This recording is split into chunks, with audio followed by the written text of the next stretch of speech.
Welcome to Houston Sports Talk with your host, Robert Land. Hey, we jump into the time machine for Throwback Thursday, and with the Texans ramping up for the season, I thought this would be the perfect time to listen back to my conversation a couple of years ago with the original voice of the Texans, Marc Vandermeer.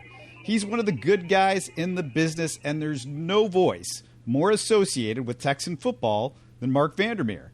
In our conversation, I take him back to his beginnings in sports radio. You're going to hear the origin of his catchphrase, rock and roll. And we get into everything from his days at UMass with John Calipari to calling the Miami Hurricanes national championship and his long association with Andre Johnson.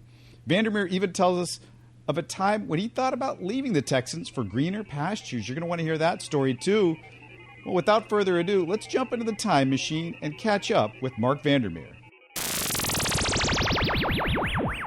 10, the 5, rock and roll, touchdown, Houston!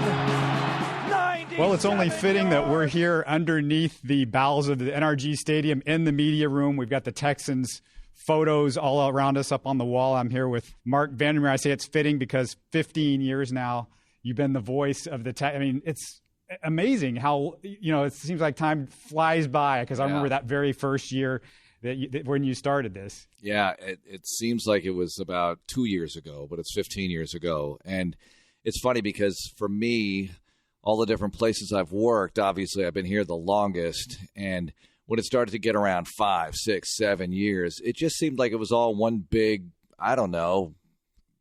prolonged period of working somewhere that was a lot like the other places I've worked, which were 3 or 4 year stops. And it's just gone by so fast. So when you look back, it does seem incredibly quick.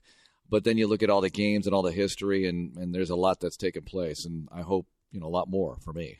You talk Texans all the time, so I'm going to try to come up with some maybe angles that you don't have, and I want to start a little about your life and your career, and kind of leading up to being the Texans' voice.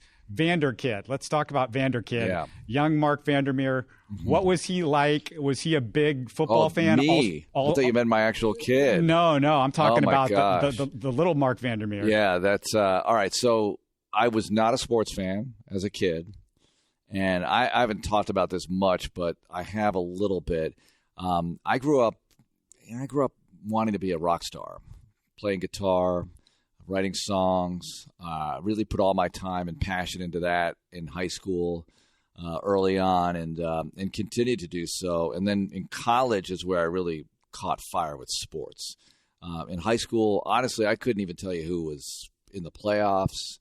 I could probably tell you who was in the Super Bowl only because, you have to be under a rock to not know that. But seriously, I really didn't watch football. I did not know the game of football until I went to college my freshman year at Boston University, overlooking the field, watching games, asking the most basic questions to my roommate, who later at my wedding rehearsal dinner would tell this story and just make people howl that I was like so unknowledgeable about football. But within a year of my freshman year, of the fall of freshman year, I was an NFL expert. I dove right in because not only just watching college football on the field there at Boston University and being curious about it, but then watching NFL football, especially the primetime game Monday night, and I saw it as entertainment. I said, this is really cool. This is really great stuff. I mean, it was all brand new to me. It really was all brand new. I'd never really checked it out. I came from a European family, European parents. They really weren't huge sports fans. And I just dove right in. And then I discovered they write articles about this stuff in the newspaper. Did you know this? I mean, it was a whole big world of discovery to me. And then I started reading Pro Football Weekly. I dove in big. So within a year or two, I knew everything there was to know about the NFL. I just inhaled information about the league. So you didn't even have a favorite team growing up, no. NFL team or anything like that? The first team I fell in love with, actually, so it's funny because it sounds horrible being who I am, but when you are not familiar with pro football and it's almost like I was a foreigner coming in and just seeing this for the first time. The Cowboys catch your eye back then because it was Tony Dorsett. Danny White was already playing quarterback for them. And they caught my eye. I thought, this is a pretty cool kind of team. This guy in the fedora, and the suit, and, they look different from everybody else. But I quickly steered myself away from them because I saw the San Diego Chargers play a Monday night game. And that was the team that I fell in love with at first sight.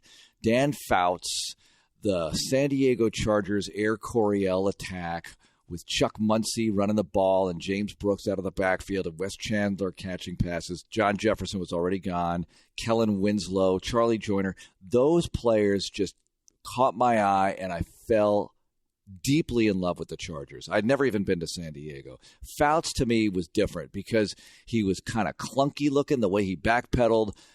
The ball was not, if you look at Fouts' highlights, the ball is very rarely a perfect spiral. It kind of came out quacking a little bit, but it would always get there. Not always, because he did throw a bunch of picks, especially 4 against the Oilers in the 79 season playoffs. But that was, again, before I fell in love with him. This is the 81 season, which was a heck of a season to jump into the NFL because Montana came alive that year and the Bengals, went to the Super Bowl and everything. But, yeah, the Chargers were my team for the first 2 or 3 years. The Patriots were terrible then, and I was living in Boston, but I was definitely keeping tabs on them because they were the local team. But they were terrible then. Steve Grogan was going through a bad time. He would later resurrect his career in the mid-'80s. I think they had Matt Cavanaugh quarterback too. I mean, it was a weird team, and they fired Chuck Fairbanks and hired Ron Meyer, who I've met. I've actually, we're great friends, my wife and I, with his daughter. So I've met Ron Meyer many times and talked to him and played golf with him. And I don't know, I'm kind of rambling, but I figured this is the format to do it. But yeah, the Chargers were it. Patriots a little bit. I hate the Patriots now like poison. I mean, the last Patriot team I think rooted for was quarterbacked by Drew Bledsoe in the mid-'90s. That was it. And I was never really a big, huge Patriots fan, but they were the local team, so I kind of gravitated toward them a little bit in the early days. Yeah, and I was a Charger guy too, and I also loved those teams because they were so exciting. And of course, I remember the 4-interception game by Vernon Perry in the playoffs, but the Chargers also had the great game with the Dolphins where Kellen Winslow is almost carried off the field. You would later call his son's games, which I want to get to in a second. But you're from Rye, New York. You go to Boston University, like you talked about. Then you did the Central Michigan games at that point. Then you go to UMass from 95 to 99. And so you're calling football, basketball, baseball, all the teams. And I wanted to ask you about that because those are the Coach Cal years. That's where he makes his name. And I remember specifically because me and you were at the same Sweet 16 in 96, I would think, if you were at the Sweet 16 when they were there for the Final Four run. And they played a young Allen Iverson. Yeah, they did in the regional final to get to the Final Four. And that was a heck of a game. I think they held Iverson to 6 for 24 shooting. Those are the numbers that jump out to me. They were really good against Iverson because Camby was so terrific in the paint. I mean, he swatted everything away. He was a tremendous player, both ends of the floor. He was the Heisman Trophy winner equivalent in college basketball that year. That was my first year at UMass. So my first year at UMass was Calipari's last year. And I was at Central Michigan the year before, 3 years before that. But the year before, Central Michigan's basketball team went 3-23. And then the next year, I'm on a team that goes 35-2. So it was a completely different situation. To get the UMass job was such a thrill because when I left Boston and embarked on this radio career thing, because I was not in radio full time as a broadcaster when I lived in Boston in my early 20s. I kind of had a career. I did have a career change at 25, but I had this career cathartic experience of sorts. And when I left Boston to start my radio career, I thought I didn't know I was going to get back. You look back on life, it's like, hey, things work out, but you just don't know. I didn't know I was going to get back to Massachusetts. And when I left Massachusetts, UMass was nothing. When I get back, they are the only thing almost. The Celtics were bad. The Bruins were bad. The Red Sox are always tremendous. And the Patriots just hired Bill Parcells. They were starting to come along. But they still, to me, were not even close to the Red Sox in stature, while Parcells was bringing up the Patriots. So UMass, in the winter anyway, was on the cover of the Globe sports section every day. I mean, this was a world that I was not even familiar with, being a Boston guy, so to speak. But here they were, and to have that job, to get that job, which was, one of the greatest things I've been able to do is just get the job at UMass. To get the job and then all of a sudden be doing games. We played Boston College at the Fleet Center, which is they call it the Garden now, but it's not the real Garden. It wasn't. It's not.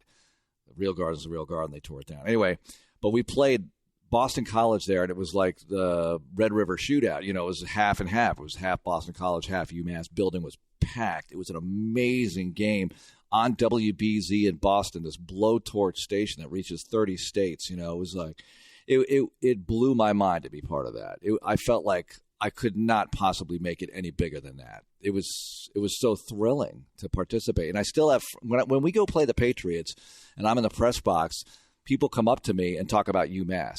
That's how they know me. Oh, you were the voice of UMass. Like, not Miami, UMass. And now, now you're with the Texans. But to them, that's such a big deal, that little slice of history when Calipari was there. And now, you do the 30 for 30 on it and all this other stuff. But, yeah, it was very real and very cool. The NCAA actually erased that year of your life. Yeah, they did. I would say this, the sponsors paid the advertising bills, because I sold all the advertising for the UMass radio network back then, or like 90% of it. And I always thought of that. I was thinking, well, we collected those checks, and Calipari collected his. Like, nobody had to return money other than Canby. He didn't even have to do it, but he did. He actually paid the university's fee to the NCAA of the NCAA tournament earnings, which was pretty cool of him. After all, he took the money from agents.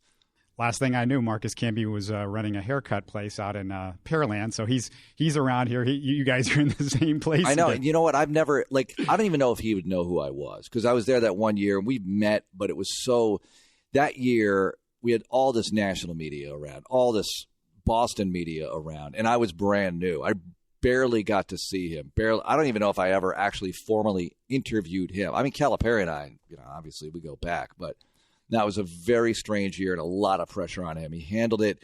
The off-court stuff didn't handle it as well as he could, but look at the career he's had. He's Houstonian. How about that, Marcus Camby? It's terrific.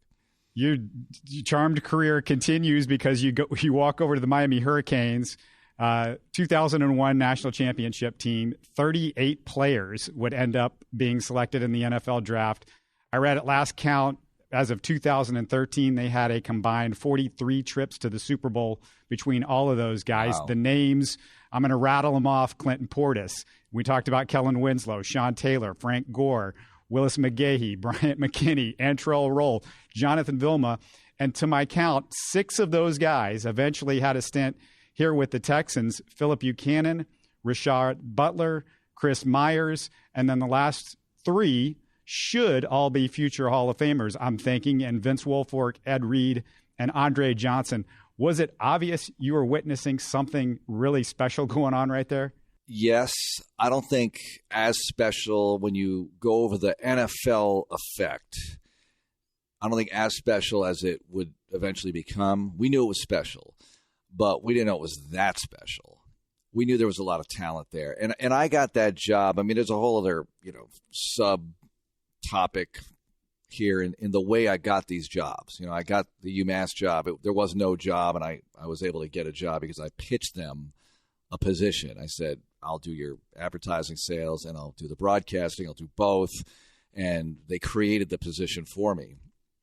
And actually let go of the play-by-play guy at the time, which I didn't feel good about, but I didn't feel that bad about it either because I got the job. And the Miami Hurricanes opened up because Sonny Hirsch, who's a legend down there, who had done the games for many years, died, actually. Now, he was only doing color later in his career.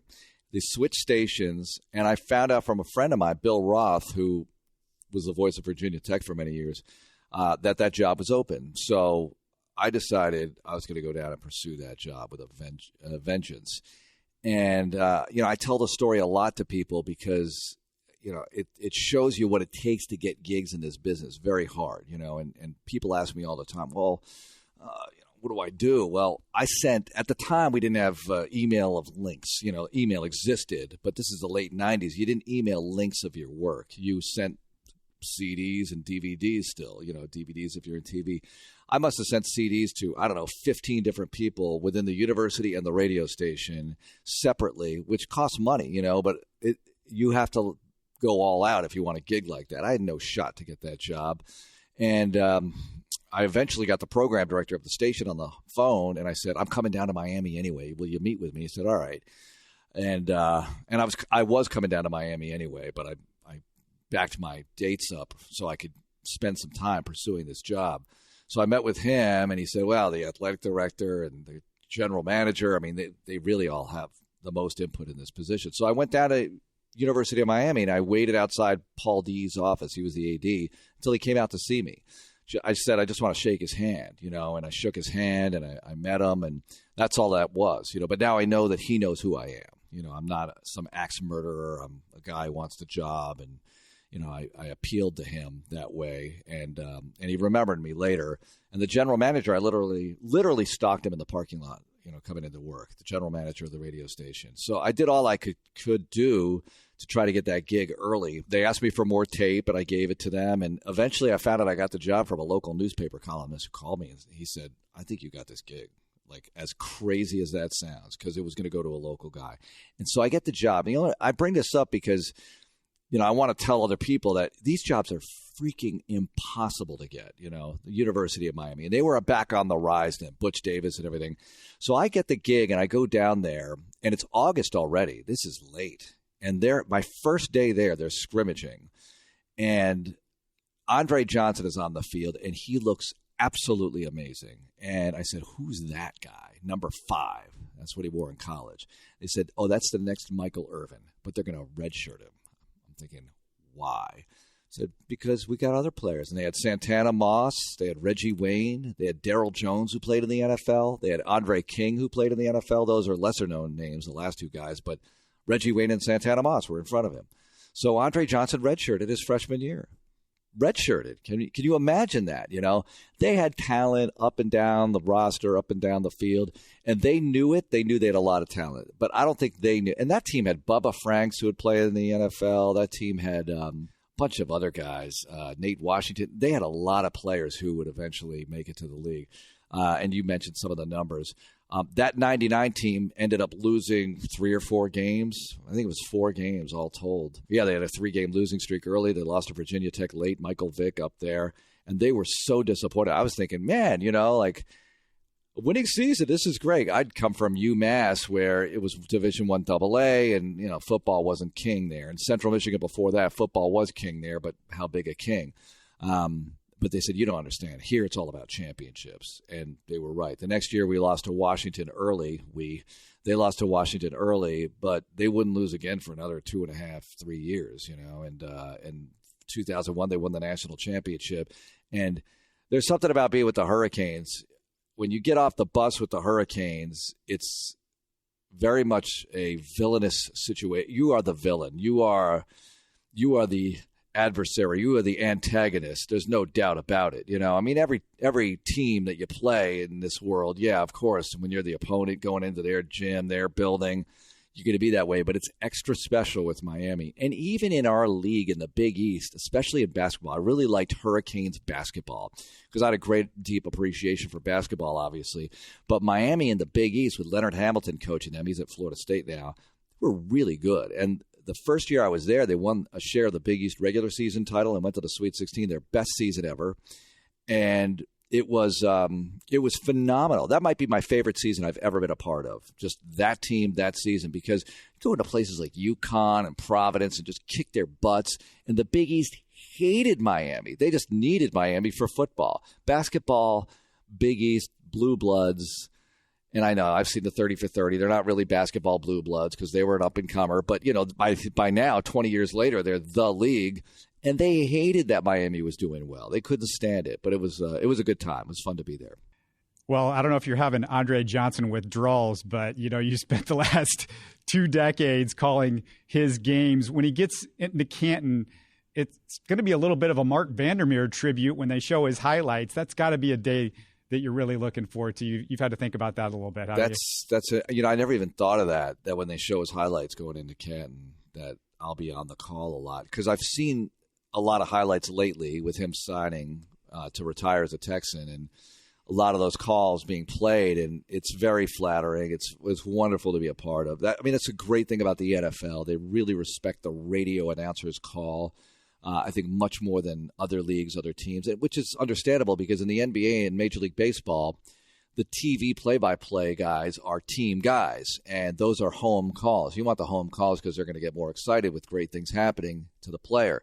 But in the NFL, the only home call is radio. And that's what makes it so special, I think. And that's why I think NFL radio is the best radio sport to call these days. I think, 30 years ago, 40 years ago, no question about it, baseball and basketball were outstanding, especially baseball. I mean, the days before baseball had every game on television, the radio guys were just fantastic in terms of stature and compensation and just who they were in the community. They were the voice of the team. The only way you could get the action of the team. Well, that doesn't exist anywhere anymore. But in the NFL, at least they sort of immortalize your voice on NFL film. So, yeah, it's very cool. What do you remember about that moment where you get the call from the Texans that you got the job, the process of that, and that moment where you just find out you're going to be calling NFL football games? I'll be honest. I got a call. Tony Wiley was the PR director here at the time before they started playing. This is over a year before they start playing. I get a call from his assistant. Do you want to be on the short list to be the first announcer for the Houston Texans? Something like that. Wasn't offering me the job, but do you want to be part of this mix, And I got the feeling like I'm deep in already if I say yes. And I was only at Miami at the time 2 years. And I thought, man, I can't be hopping around everywhere. And Miami was a great job then. And one which I thought they'd be on top of the world forever. You're doing as well as they did in football. You're thinking this is going to be awesome. Basketball, they were awesome. Everything's awesome. Baseball, awesome. I called the national championship with Miami Hurricanes baseball in 2001. So I thought, yes, I do want to be involved. But you guys don't start playing until 2002. I mean, how is this going to go down? And I really did feel bad about leaving Miami so quickly after 2 years. So I didn't want to go for that last year. Plus, I knew they were great in football. That was the year they would win the national championship. So what happened is it just took a long time. Between CBS Radio Houston and the Texans, there was a lot of back and forth about when the announcer should start. CBS Radio was going to pay the announcer, no question about it. Texans wanted the announcer here to host events, MC event. It was one event after another prior to the start of Texans history, just to unveil this and that and the other thing and whatever. A lot of dog and pony shows around Houston. I get it. But I didn't want to be off the air for a year, So it was very difficult to know how aggressive I should be because I don't just sit and wait around for them to come to me. It's like if I'm going to go for it, I'm going to go for it. So I said, yeah, I do want to be interested. And I saw Larry Coker later that day as the head coach of the Hurricanes at the time. And he said, I got a call for the Texans about you. And I'm thinking, oh, my gosh, I mean, I feel like this is crazy. I felt like, somebody called my wife and said, I want to marry your husband or something. It's just weird. It was a weird feeling. And I said, Coach, I didn't ask for this. And he's like, I know. He's like, but it's the NFL. It's the NFL. And everybody understood. It's the NFL. It doesn't come along very often. There are 32 jobs. I mean, these jobs don't turn over. I think since I've been in the league 15 years, maybe 4 times has there been an opening, maybe. So it's super tough to get these gigs. And I decided, again, to bring myself here. I fly myself in. I met with Bill Van Rysdam over at CBS Radio. I met with Laura Morris over there. They were running the show over there at the time. That was one visit. Another visit, I had a combined interview, and Jamie Roots was in it, Tony Wiley. It was the radio station and the Texans combined. I think I was in a room with 6 people, and me, and just giving it my best shot. And again, I came in on my own dime, and I think they liked that. It shows that you want the job. So I very much was going in on a 45-degree angle, and I actually filled in on an NFL playoff game to cap the 2001 season, and it was on one of the stations here, the network game, and everybody heard it. And I think, it just kind of solidified me as a candidate. So I got a call. There was no one moment getting this job. There was no one, that's the crystal moment. I felt like I had a good shot to get it. I was doing the right things, and eventually I got it. We negotiated. It became even bigger than I thought because the NFL, being in college athletics for so long, that's what I was. I mean, I followed the league, and I was into the league from an early time, as I told you. But being in college athletics for so long, that tends to be your whole universe. It is your whole universe. And the NFL is huge, but until you're in that booth every week on Sunday, you don't realize the magnitude, the intensity of that game, that day, that Sunday afternoon. Every weekend, I always say this, is like the NCAA tournament. Like, we all get excited about the first and second round of the NCAA tournament. That's every Sunday of the NFL, and then some. Every Sunday in the league is just this complete showdown of 16 versus 16, whatever, 15 primetime games excluded. But you get my drift here. It is so big every week. And once you do that for a while, other things you do just don't seem as big, even if they're big collegiately or whatever. They just don't seem to have the same kind of buzz that the NFL on a Sunday afternoon does. So I'm so grateful that I'm here. I'm grateful that I got here, and I want it to go on forever. I mean, not just getting an NFL job, but it's got to be even more special. You're the voice of the original Texans. I mean, you're starting the franchise from ground zero, so people will identify you for decades and decades. No matter how much longer you go on, they're going to go, oh, well, that's Marc Vandermeer. That's the guy. That's who I identify with the Texans. That did appeal to me, that thought, and a lot of people I talked to at the time that I respected pointed that out. I mean, I knew it too, but how special that would be to be the only guy, the first guy, and then for so long, however long it lasts, the only guy who's ever called games. And I take a lot of pride in that. There was a time, Robert, where I decided that, all right, so I get here and I'm thinking, I'm doing the talk show. I did 9 to 11 on Sports Radio 610, which is a whole other story. I'm doing a talk show as an out-of-market host. But I came in with the Texans. I was born here with the Texans, so we sort of came into the market together, which, sort of made it okay, because I think it's very tough to come into a market, especially then. There was only one sports radio station, and now there are 5. So the early days of doing that, of being here, it really it made me want to, yes, be fully committed to this, but also I thought, well, I could do some TV stuff on the side. I could do that. I did Westwood One very early. I did NCAA tournament on Westwood One, which is a blast. And I still like doing some college basketball, but as the years went by, I realized this is my life's work. This is what I want to do. There have been a few times where I've been tempted. We're not tempted, but I've been presented with other options. All right, let's just put it that way. I had an agent talk to me very seriously in the late 08, 09 about, hey, why don't you just, we have a good ESPN type package for you. You can get, a lot of games, 70, 80 games and everything. You'd probably have to stop doing the Texans on the radio, but wouldn't it be great to do all this TV? And I thought, I really never want to stop doing the Texans on the radio. I just thought that would be a horrible move for me, just career-wise. Never mind how special it is and all the sentimental and whatever else. It just would be a bad career move, because then you're just another guy calling TV games and you're on the road all the time. Now, it's a tremendous job to have, don't get me wrong, but I like being the voice of a team. That's really all I've ever really wanted. One of my first jobs, I was working in State College, Pennsylvania. I was doing some college stuff, but not men's and women's basketball. I was doing women's basketball, not men's basketball. I wasn't doing football, doing a lot of their other sports. And one of the sports was high school hockey.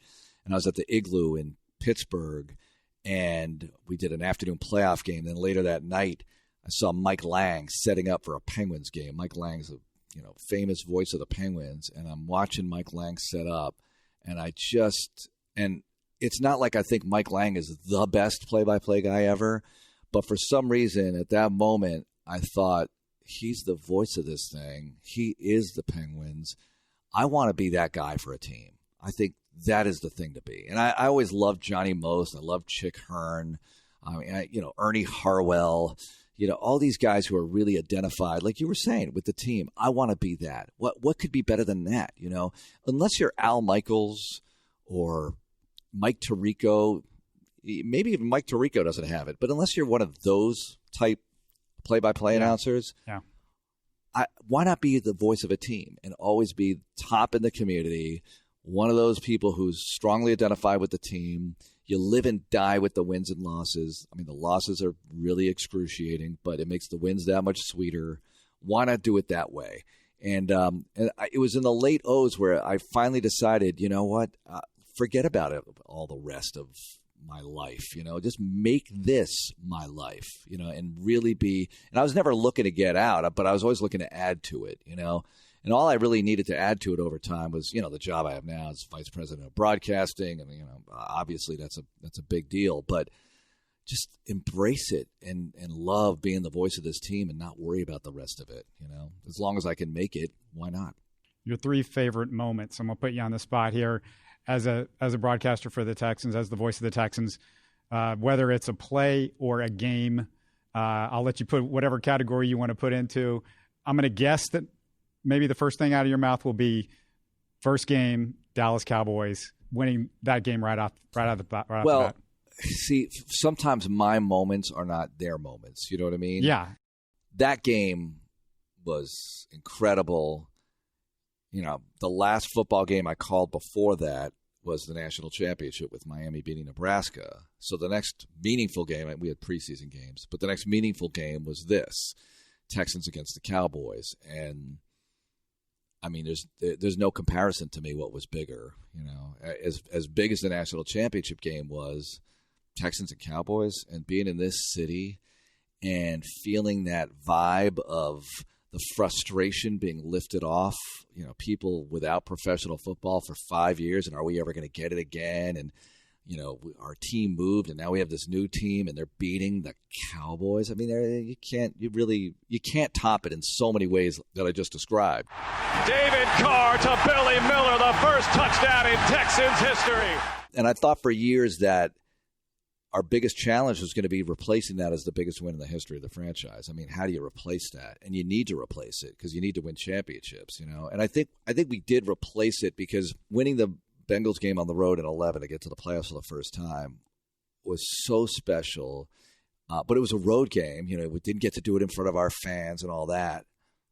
But there was something really magical about that. It was, us against the world and that whole thing. And the way the players found out and the way we found out. We're in the booth and I'm calling, the game was over and I'm calling off a monitor the end of the Titans New Orleans Saints game, waiting for that thing to end and waiting for Jake Locker to go down, because he still had the ball late with a chance to win and we just needed to have the Saints finish the job. And once they did, I erupted in the booth, and that's the call that a lot of, the 610 used it, and the Texans, I think, used it, in their video stuff.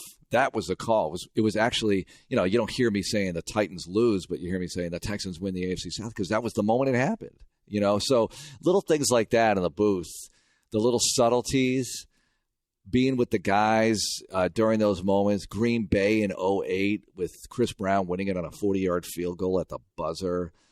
Even though that season was, 8-8 season, and that win was just part of an uphill climb back from a 3-7 start. Some of those wins I really appreciate more than anything. Beating the Bengals in 2015 when the Texans go in there at 3-5 when they were 2-5 a few weeks before. I mean, that was phenomenal, and that's pretty fresh in everyone's mind. So there's so many, but it's often those ones that don't get discussed as much that are the best. Let me ask you this, because this is something I've always wondered. You're a football fan, you become a Texan fan, but as a fan, we can be critical of a play call, a player's effort, something like that. Your paycheck comes from the Texans, so there's a fine line you got to straddle. How do you do that? Well, I've done that my whole career. I've been the voice. I was the voice of Penn State women's basketball, Central Michigan, UMass, Miami here. And even though I've worked for the station for most of my career and not the team, it's the same kind of thing. You're the voice of the team. If you're the voice of X, how do you treat X? And I've always handled it the same way. You state fact, and facts are facts. They're indisputable. I mean, fact. If the Texans get blown out by 40 and they had a terrible day, you just say it, this is a terrible day. I mean, the two or three of the worst losses in the history of the franchise happened during the Bill O'Brien era. And some of the more special wins have happened during the Bill O'Brien era. The loss to Atlanta in 15, the loss to Miami in 15. I mean, I've never seen anything like those. And I have to say it. I've never seen anything like this. This is ridiculous how badly they lost, right? You just got to be honest about it. But the difference between me and a lot of the other announcers and talk show hosts, because a big part of my job is doing these talk shows, the big difference between is I won't say the word suck. You know, they sucked. You know, I'm not going to use those words. I'm not going to get personal. The way I describe it to a lot of people also is these guys aren't horrible players, but they might have played horribly. You know what I'm saying? You don't insult the person. You you criticize the performance, you know? And if you criticize the performance, no one can argue with that, you know? If Brian Hoyer throws 4 interceptions, Brian Hoyer threw 4 interceptions. He was terrible. He was terrible, meaning his performance was terrible, not he's terrible, because clearly Brian's better than that. You know, we've had a lot of bad performances here with the guy. Even last year, Osweiler, I still think Osweiler's a better quarterback than what he showed last year, but he had a terrible year, you know. Now, maybe he's not much better. I don't know. Maybe he'll show that he is, but that's just my personal opinion. But you just stick to the performance, stick to the facts.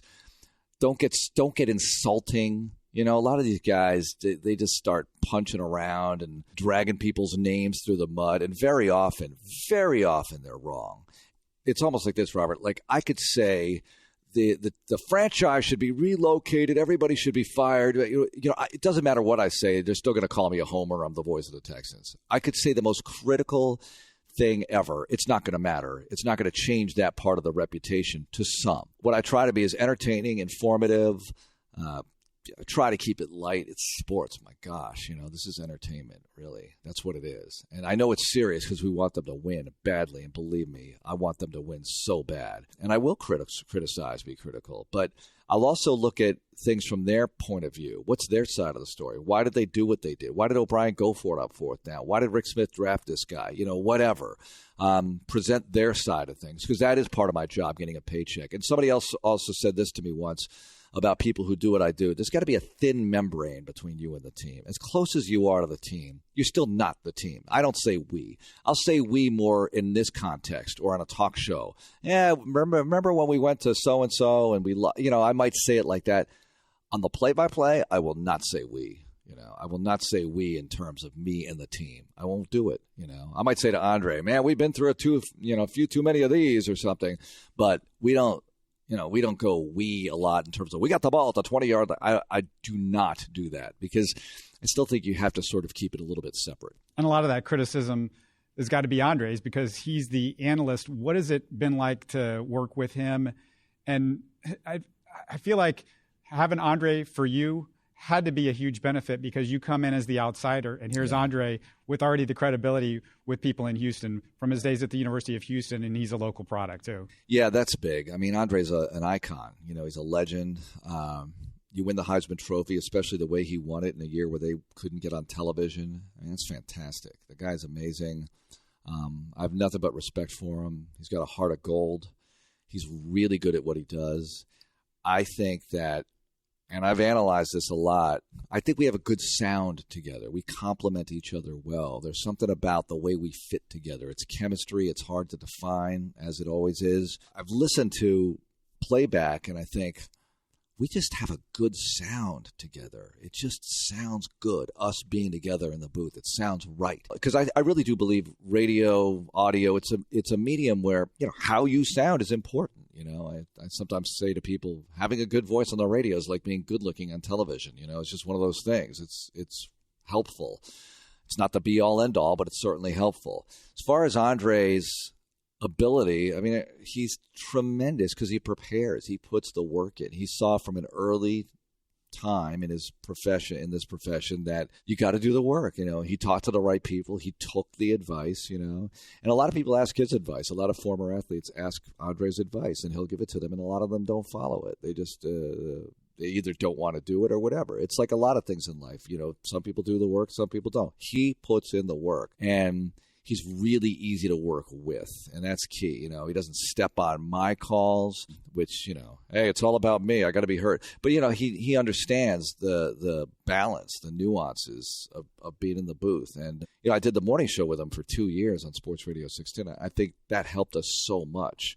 Just having to fill 4 hours together. I mean, when you go through that with anybody, you start to get really good, especially during, lighter periods in news and things like that. And he and I have been through a lot together.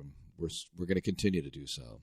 Just a couple more questions, and I'm going to spin it back to where we started from. You wanted to be a rock star, rock and roll. Where does rock and roll come from? How did that happen? Oh, the call? Yeah.